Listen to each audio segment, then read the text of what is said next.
So now, Awardit is the next company coming up here on stage, and it's my pleasure to welcome Niklas Lundqvist, CEO. And Awardit is a leading operator of customer clubs, loyalty programs, sales incentive programs, digital point currencies, and reward shops. That's correct. You have the floor. Thank you. So my name is Niklas Lundqvist. I'm the founder and CEO of Awardit, which I've been running now for a little bit more than 20 years. So what's worth knowing about loyalty programs and point currencies that I don't know, I'm probably the #1 source. Anyways, did you know that if you aggregate the value of all point-based loyalty currencies in the world, you would probably have one of the top 10 currencies from a value perspective? I don't know if this is true actually, but I read it somewhere on the internet. I do know that it's very good business.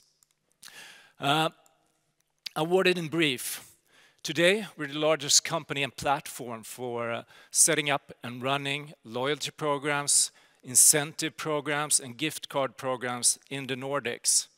If you're looking at our revenue going forward, without any organic growth, without further acquisitions, next 12 months we should be around 600 million. But we're looking at very high organic growth at this time, and we expect to add further acquisitions.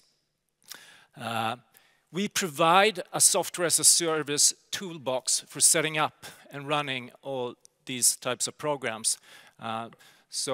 Simply put it, we're a one-stop shop for this. We help our customers with the strategy for the concept. We set it up and design it on our technical platforms, and we operate it on our platforms. We also, very importantly, we provide content in the form of marketplaces for loyalty points, for closed deal shops, for gift cards, and so on. And this is actually the main part of the business. Probably 70% of our revenue is transaction-based within the programs that we run and through our distribution channels. Like I said, we're seeing very strong organic growth right now and rising profitability. The business itself, from an organizational perspective, is divided up into two business areas, loyalty and gift cards. Loyalty, we divide up into business to consumer and business to business. And our long-term ambition is to become one of the absolute leaders on the European market. And when I say long-term, from my perspective, it's a matter of 3 to 5 years to reach this. And we'll reach this through further acquisitions and through growing faster than the market. And we managed to do so now for many years. Since we took the company public in 2017, in December, we closed 9 transactions. We acquired 9 competitors and businesses within our area. We're currently working on the 10th, which I believe will be the most exciting so far. It's a company called Premier Direct. It's one of the German leaders in this field. So we're beginning a bridgehold on the German market through that acquisition, which we will expect to continue acquiring other businesses from. This year we've closed 2 transactions. MBXB, a Danish group, that's the Nordic leader in third-party distribution of gift cards. So if you go into a Coop shop or a 7-Eleven, Circle K, ATG, whatever, we control 90% of that market. When you buy a gift card, it's bought on top of our platform, and we earn commissions on all the sales. Looking at Awardit from a customer perspective, why do you retain us? Well, we work on the revenue side of our customers, so they want to achieve a greater share of their customers' wallets. They want to reduce price and discount focus. They want to increase customer lifetime value and reduce churn. They also want to establish more cost and responsive marketing and customer communication. And every single krona you spend on a loyalty program, gift card program, you can expect a higher turnover on than if you invested in mass marketing. We also run incentive programs. And incentive programs, there's the same type of drivers, but it's sort of a behavioral finance. You stimulate your own personnel, your own employees, or a reseller network by rewarding results, activity, competence, and engagement. I don't spend very much time looking at the markets, and doing research. I mainly focus on sales. But we are exposed to massive markets, and the gift card market, it's expected to grow very well over the next few years. The same applies for the loyalty market. But we expect to grow faster, and we are growing faster organically. If you look at our business model, it's a bit different between the different areas, but when it comes to loyalty division, we charge setup fees for configuring our platform and branding it under our customers' graphic profiles and trademarks. It's a white label solution, essentially. We charge monthly fee for access to the platform, web distributed. We charge we do business within the program, so we run the loyalty marketplaces. So when you go into SAS Your Bonus and you redeem your points for a digital gift card or an iPhone, we are behind that transaction and we run the platform for SAS. And we obviously have a margin on all such transactions, regardless of if it's a digital product or a physical product. When it comes to the gift card segment, we control the whole vertical. So we provide the largest processing platform in the Nordics. And by a processing platform, I mean a technical platform to issue and to redeem gift cards. That's also provided on software as a service basis. There we charge a monthly fee, setup fee, a monthly fee. And we also charge loading fees. So when a gift card at, for instance, Systembolaget is loaded, then we have a fixed fee on that transaction. And in some cases, we charge a variable fee on basis of the amount being loaded on top of the card. And when I say card, it may as well be a digital code, because the trend is obviously that it's 100% digital. We also run some private label programs. The most successful being Supergift. It's a gift card concept that Awardit owns. We launched it in the middle of COVID. It's a multi-brand gift card, so you get a digital code that you can redeem for 100 plus other gift card brands. And we launched that mid-2020, and at the end of October, we had sales of approximately 100 million krona from that product. And we did that without investing one single krona in tech, because we control the platform. We haven't invested in one single extra employee, because we have the platform and the organization. And no marketing, because we control the channels. Loyalty programs, third-party distribution channels offline, and closed deal shops. We reach more than 15 million consumers in the Nordics through our platforms that we run for our customers. But when running private label programs, we not only have the regular gross margin, we also earn an indirect profit from breakage, because the money ends up on our balance sheet when we sell these gift cards. And the validity period can be 1 to 2 years. So if a gift card then expires without having been fully redeemed, we'll be earning an extra profit, obviously. And that we call breakage. Partnerships.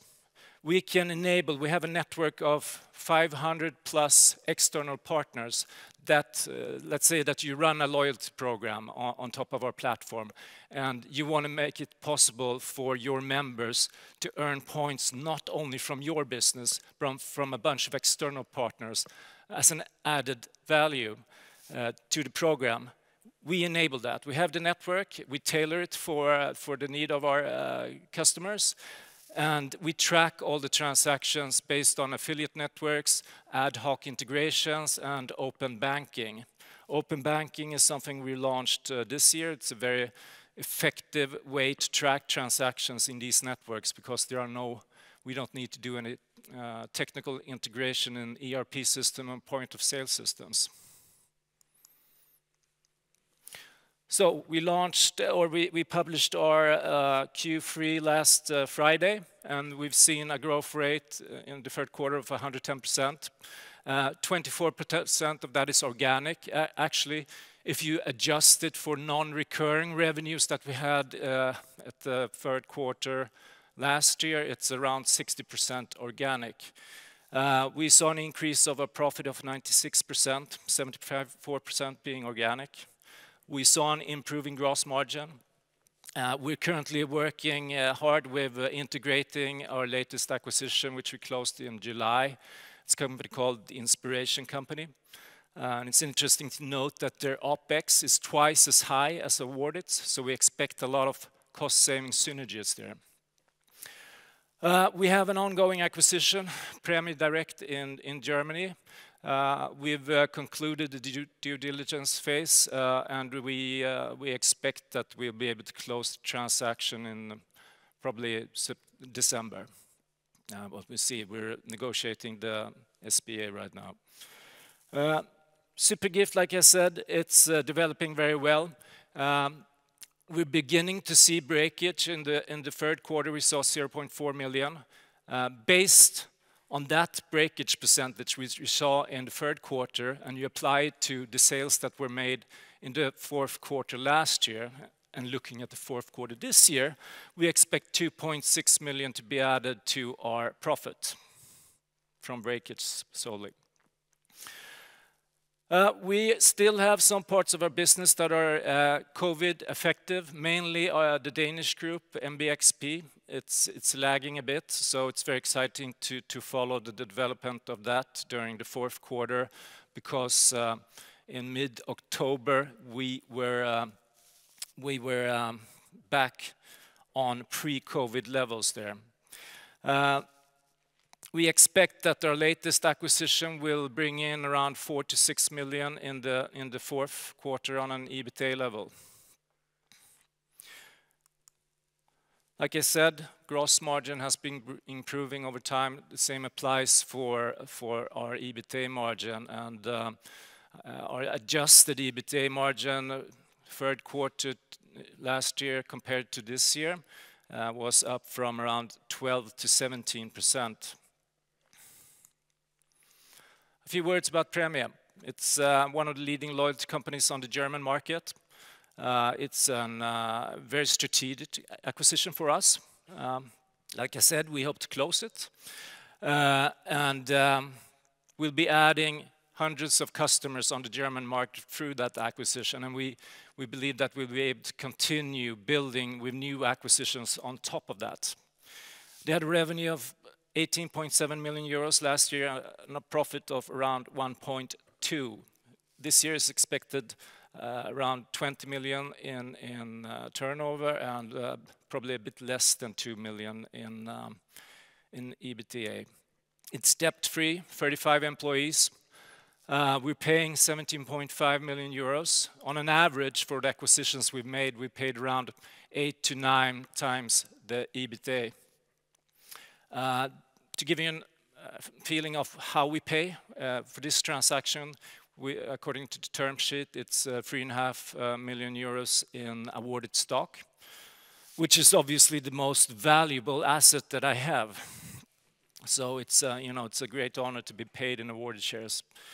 We're paying 14 million in cash, and we expect that we can leverage around 50% of that through bank loan. So, yeah, going forward, continued high organic growth. Actually, our growth in the first months of the fourth quarter in October was 113%. And normally, we're very heavy on the last quarter in the group. Normally, the turnover in the fourth quarter is 50% higher than in the third quarter. So just to give you an idea what can happen. We've seen a very massive record amount of new customers during the last year, especially in the gift card segment. And yeah, like I said, our aim is to become one of the absolute European leaders through further acquisitions. So I spend most of my time on transactions actually, and hope to be able to continue to do that. Thanks.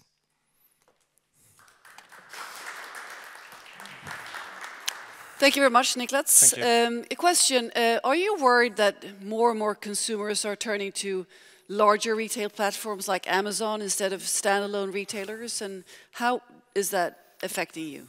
Well, not really. I mean, we haven't seen that, and obviously it would actually make our business case better towards all the, the type of commerce clients that we have, because they need to invest in customer loyalty programs. The banks need to invest in customer loyalty programs to retain customers to their credit cards and so on. So they need us. Okay, so it's not a problem. Terrific. How about ethical complications when it comes to using services, for instance, like Klarna, and similar companies? Are there any ethical complications referring to that? I mean, people, setting themselves up for debt, maybe? Yeah, that could be, but that's not really part of our business. Although Klarna is a client of ours, we only do a limited amount of services for them. But we're not into the credit business. So it's not really a problem at all. But we have quite a few credit card companies as customers that we run their loyalty programs. All right. So, all right. Well, thank you very much, Niklas. Thank you.